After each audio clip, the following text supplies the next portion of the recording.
Ananda Moy. Intervenção da estrela AL. Bem-amados filhos do amor, recebam a luz e o amor e minha bênção.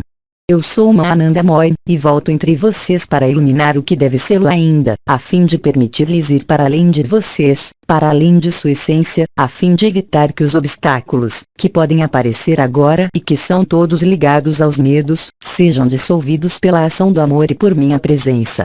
No curso deste dia vocês abordarão, primeiramente, o que, em sua tradição, vocês chamam de arcanjos e que nós, no Vedanta, chamamos diferentemente.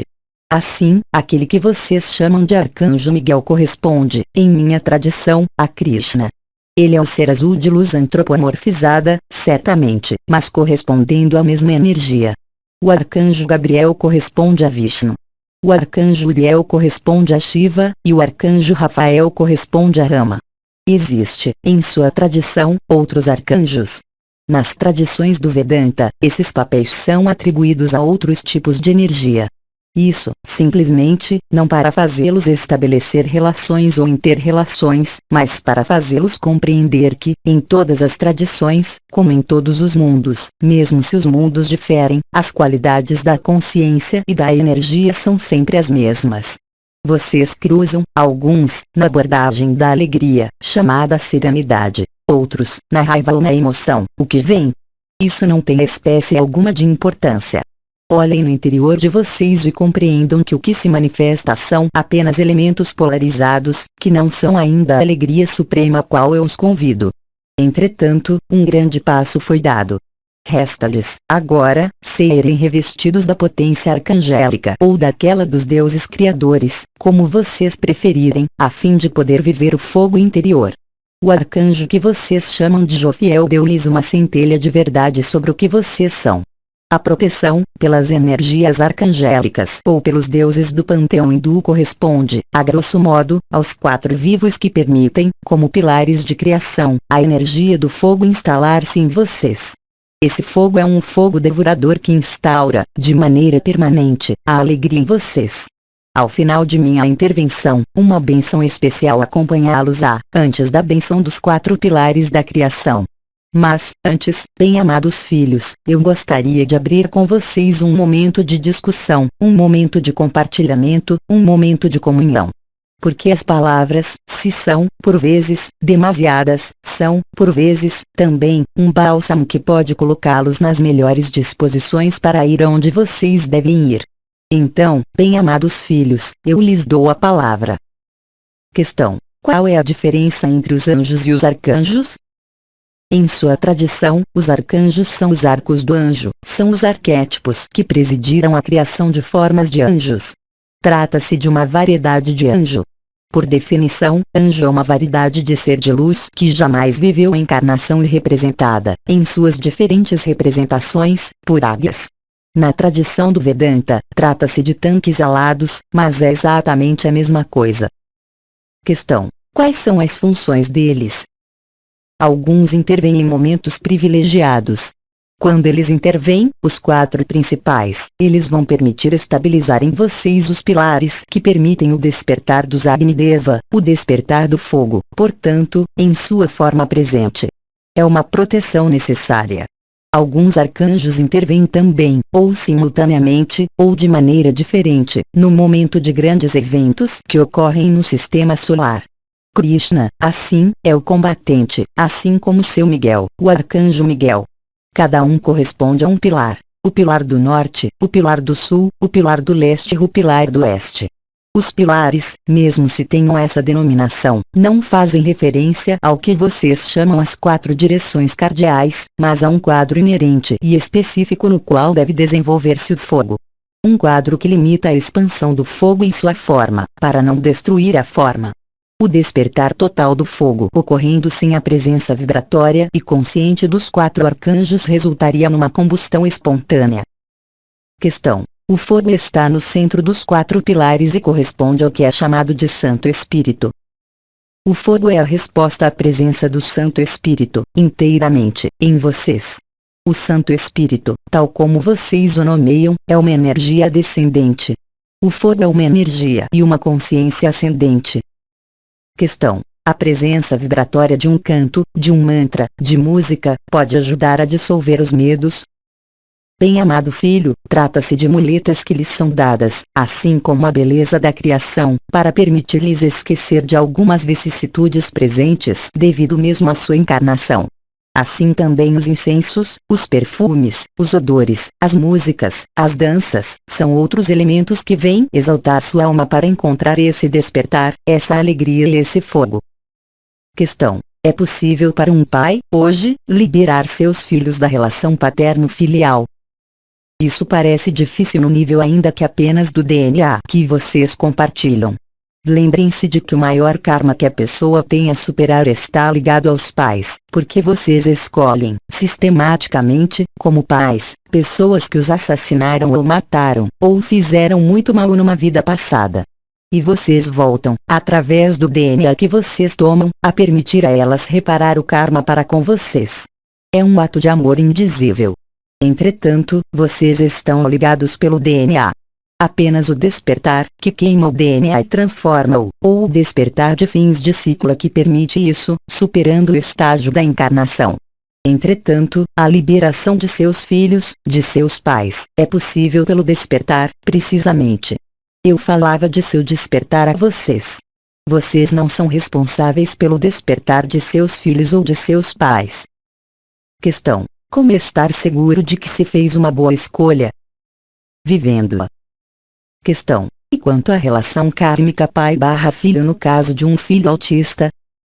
Exatamente a mesma coisa com, nesse caso, uma solução de reparação muito mais intensa, pela quantidade de amor necessária a revelar. Quando eu falo de assassinato, não se trata sempre do assassinato da forma, mas de um assassinato na palavra. Questão: porque seres evoluídos permanecem em contato com aqueles que os serviram, para além da vida? Porque algumas almas, embora liberadas das contingências da forma e da vida, mantêm ligações que passam para o além. Elas se sentem investidas de uma missão específica em relação a essas almas com as quais eles se relacionaram e, frequentemente, em relação. Questão: isso significa que falecer, para um humano, não corresponde forçosamente a uma evolução de consciência? Perfeitamente. Isso corresponde a experiências. Vocês acumulam experiências. Quando vocês deixam o campo de forma no qual vivem, vocês revivem, fora do tempo, a totalidade do que vocês viveram, mas não em seu corpo ou em sua consciência, mas na consciência de todos aqueles objetos, pessoas, seres vivos, que vocês encontraram. Se, por exemplo, vocês dirigiram um sorriso para um filho, no momento de sua morte, vocês não viverão o sorriso que deram ao filho, mas viverão a reação e o sentir do filho. É o mesmo para todas as ações que vocês cometem em sua vida, absolutamente todas. Questão: o que acontece no momento do falecimento, quando se vê imagens da vida desfilar, como codificadas, de algum modo? Elas o são. Nada do que vocês vivem na encarnação apaga-se. Tudo se inscreve, mesmo o que vocês não verem, o que vocês não sentem, tudo o que acontece, não unicamente de seu ponto de vista ao nível consciente e olhar, mas tudo o que o cerca é impresso no que é chamado de átomo embrião. Questão: é esse átomo embrião que deixa o corpo pelo nervo pneumogástrico, no momento do falecimento. O termo escapar não é completamente exato, mas parece corresponder, caro filho, ao que há em sua compreensão. Questão: o que vão se tornar os arquétipos criados como, por exemplo, o arquétipo da dor? A passagem para dimensões de luz não pode deixar passar os elementos dolorosos. Entretanto, sua memória será restaurada inteiramente, a título de experiência e não a título de emoções. A emoção é totalmente superada nos mundos de luz. Entretanto, uma memória não emocional é mantida, assim como quando vocês passam de vida à morte nessa dimensão, vocês experimentam o que acabo de dizer. Do mesmo modo, passar em dimensão outra de luz permite revelar o conjunto de suas memórias na encarnação, mas também de suas memórias outras nesse plano, e a própria memória de sua alma, e tudo o que faz o que vocês foram ou são. Questão: por que uma luz tão intensa passou pelos pontos de crucificação de Cristo no Calvário? Algumas formas de iniciação conferem a alguns seres humanos o que vocês chamam os estigmas de Cristo. Isso corresponde a uma realidade energética desejada por algumas energias estruturadas, além dos arcanjos, que vocês chamam os serafins, que são seres de fogo que queimam. Em algumas pessoas, que não são unicamente almas humanas, mas que são entidades planetárias que tomaram forma humana, vocês encontrarão essa marcação. Esse foi o caso para alguns santos de sua tradição. O exemplo mais conhecido é, certamente, aquele a quem vocês chamaram de São Francisco de Assis que, mais tarde, encarnou naquele a quem vocês chamaram de Padre Pio da Pietrelcina, que era, de fato, uma grande entidade não humana, que tomou forma humana pelo sacrifício, que era a entidade de Marte. Questão: porque o Cristo disse na cruz: Pai, por que me abandonastes?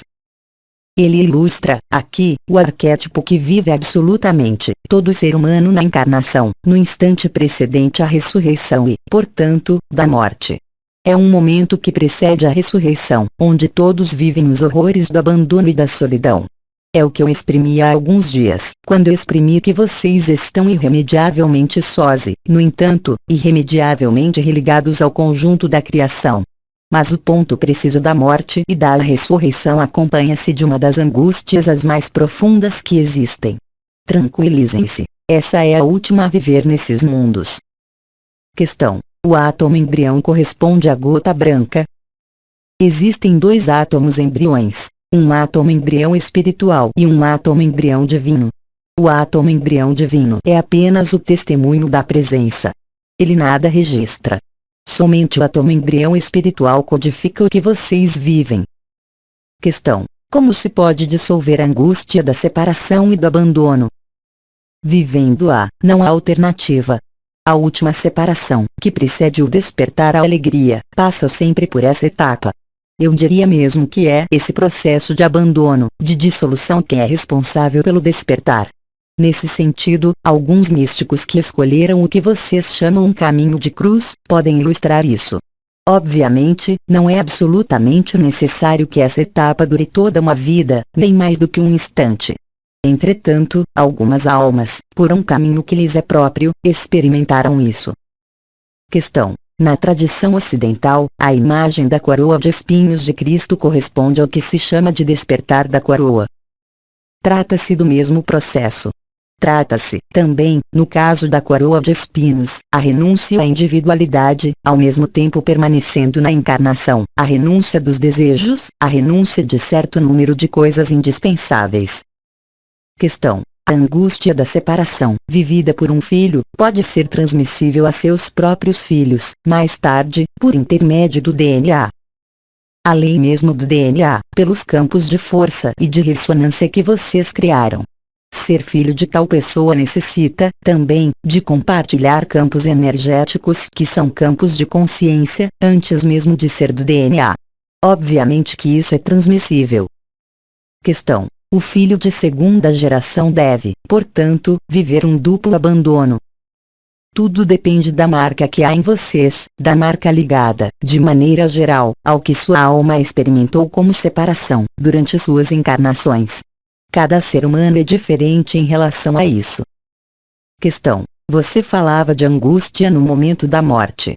Isso significa que não há morte tranquila. Eu falo da morte ligada ao despertar. Eu não falo da morte de transição para passar do outro lado. Questão: você falava da influência dos campos entre filhos e pais. Isso significa que o ser humano é totalmente condicionado. Até seu despertar, sim. Entretanto, o despertar confere outra forma de condicionamento, é a responsabilidade da luz. Ser um portador da luz é uma grande responsabilidade, fazendo de vocês um ser desperto, um ser que leva essa luz e que deve distribuir essa luz.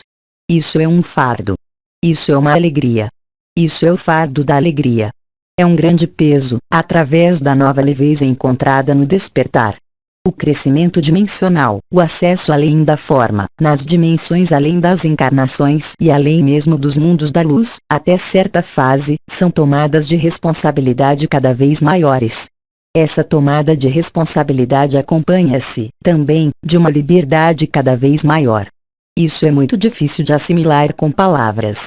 O que eu quero dizer com isso é que não se deve crer que o despertar é uma retirada de responsabilidade. Não se deve crer que o despertar vai retirá-los dos espinos em suas vidas ou mesmo nos mundos de luz. Tornar-se luz é um processo leve e pesado ao mesmo tempo, porque ele lhes confere a responsabilidade.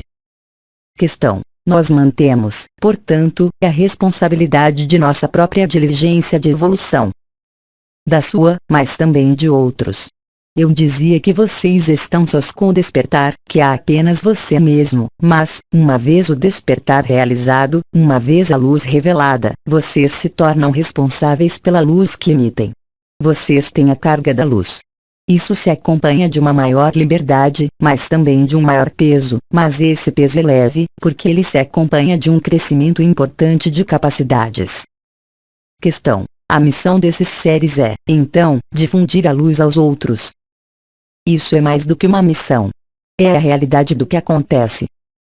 Questão: sabendo que todos temos uma cor de alma, ela vai perdurar na quinta dimensão?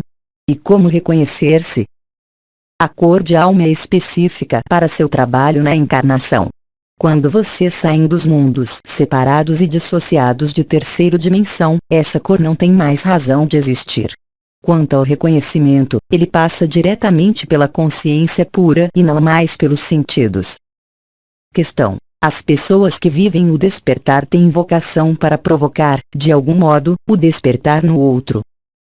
Isso vai bem além, caro filho. Os seres que realizam o despertar, o acesso a outra vida dimensional, ficam encarregados do conjunto da dimensão inferior, ou seja, de todos aqueles que não viveram esse despertar. Do mesmo modo, vocês compreenderam, através dos ensinamentos dos povos intraterrestres que estão aí há muito mais tempo do que vocês e que vigiam pela estabilidade desse espaço de vida chamado Terra, mas, também, de maneira coletiva, do conjunto da humanidade. Nisso, a luz é responsabilidade.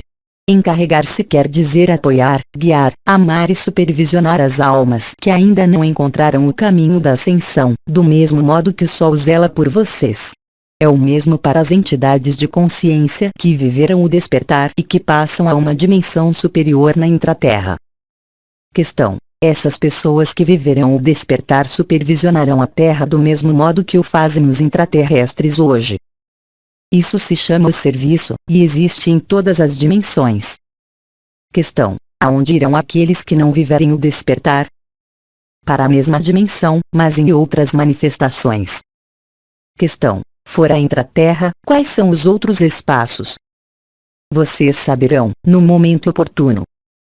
Questão: escolher-se-á. Vocês não vão escolher, mas serão escolhidos pelo princípio de afinidades vibratórias. Questão: como fechar a porta aos desejos? O desejo desvanece-se no despertar.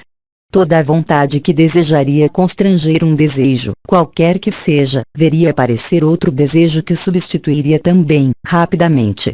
Em certo nível de existência, o desejo faz parte da existência. Não se pode escapar ao desejo pelo controle. Certamente, vocês podem controlar um desejo. Mas, na terceira dimensão, outros desejos surgem muito rapidamente. O desejo dissolve-se por si mesmo, no momento do despertar.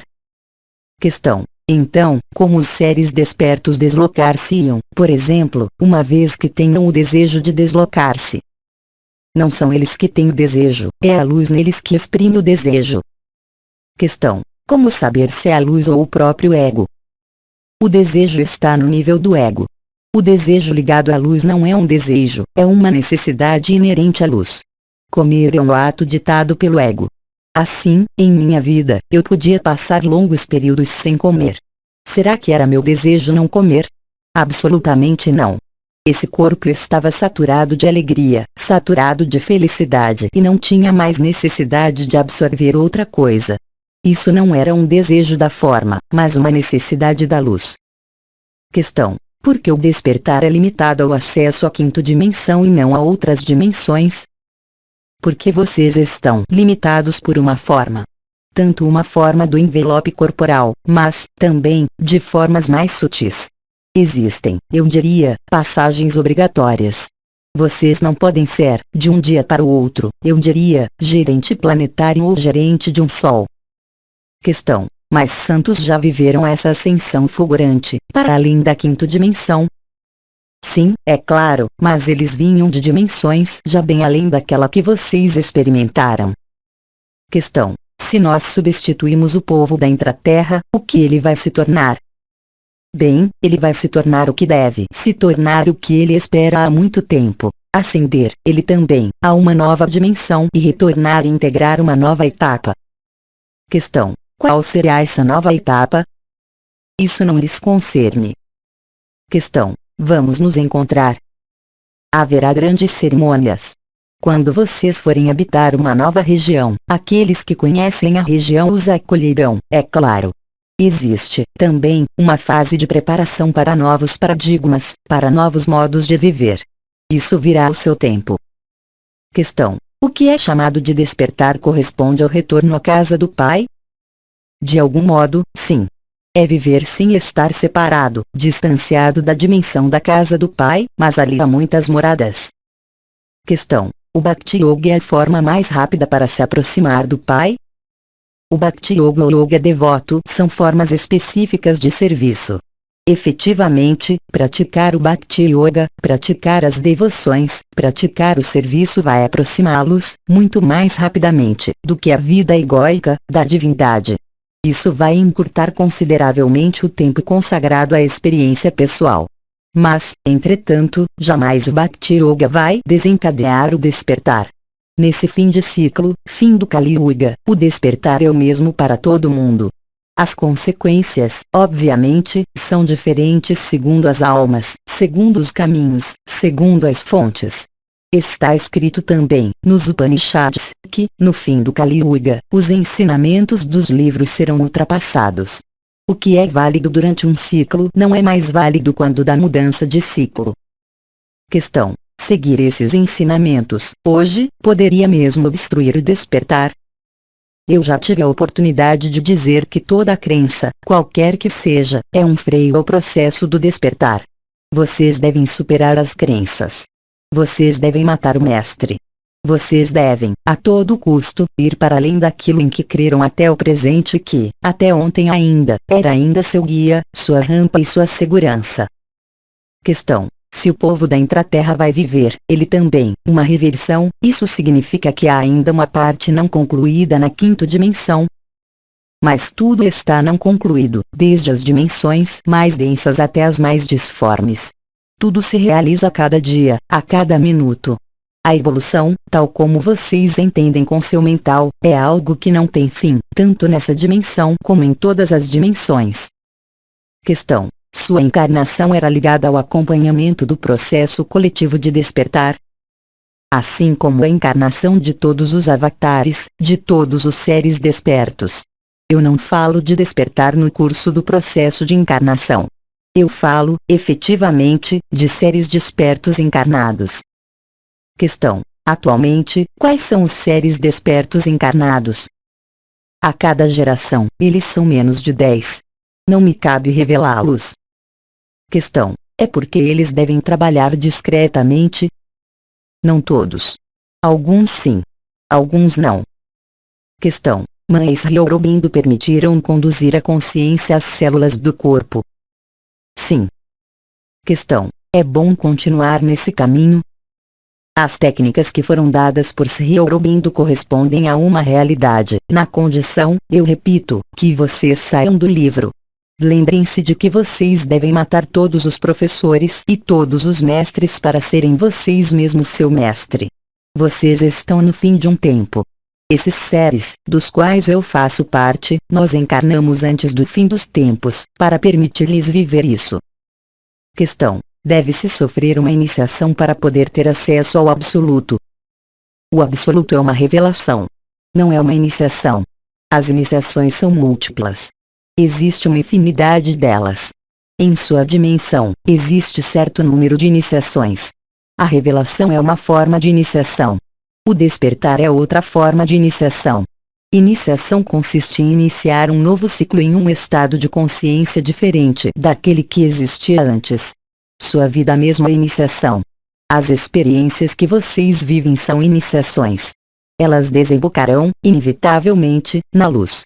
Simplesmente, um ciclo nesta dimensão, como em outras, tem uma duração não necessariamente linear. Então, a duração pode ser muito grande ou muito pequena, mesmo em um ciclo como no qual vocês se situam. Entretanto, vocês podem muito bem viver uma revelação sem, no entanto, a ela aderir. O despertar é completamente outra coisa. Questão: ao invés de passar de dimensão em dimensão, há um caminho mais direto para atingir nosso objetivo final? Dado que as dimensões e a evolução são sem fim, como poderiam existir caminhos mais diretos para esse fim, que não existe? Não há fim.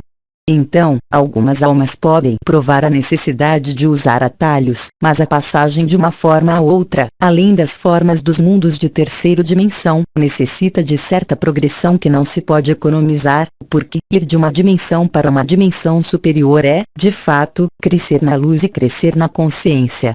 Algumas experiências vividas quando de algumas iniciações entreabrem as portas de consciência que podem ser chamadas infinitas, cósmicas, divinas. Mas não é porque uma porta se entreabre e vocês vivem o que chamamos uma consciência cósmica na qual vocês fusionam com o Sol, com as galáxias, que vocês se tornam, contudo, Sol e galáxia. Vocês sabem que vocês são isso, mas vocês não podem realizá-lo inteiramente. O mais importante sendo estar conectado com essa realidade. Questão: há uma compartimentação entre a quinta dimensão e as dimensões acima, como existe entre a terceira e a quinta? Não. As dimensões para além da terceira têm consciência da interação de todas as dimensões. Questão: ao invés de compartimentação entre as dimensões, pode-se falar de interpenetração. Esse termo é exato. Há interpenetração. Mas há também interpenetração de todas as dimensões com a terceira dimensão. O único problema situa-se no nível da consciência dessa interpenetração. Não temos mais perguntas. Agradecemos. Bem-amados filhos da luz, vou transmitir agora a minha bênção. Vou pedir-lhes para acolhê-la, agora, inclinando sua cabeça e colocando suas duas mãos, como uma taça, sobre sua fronte. Efusão de energia.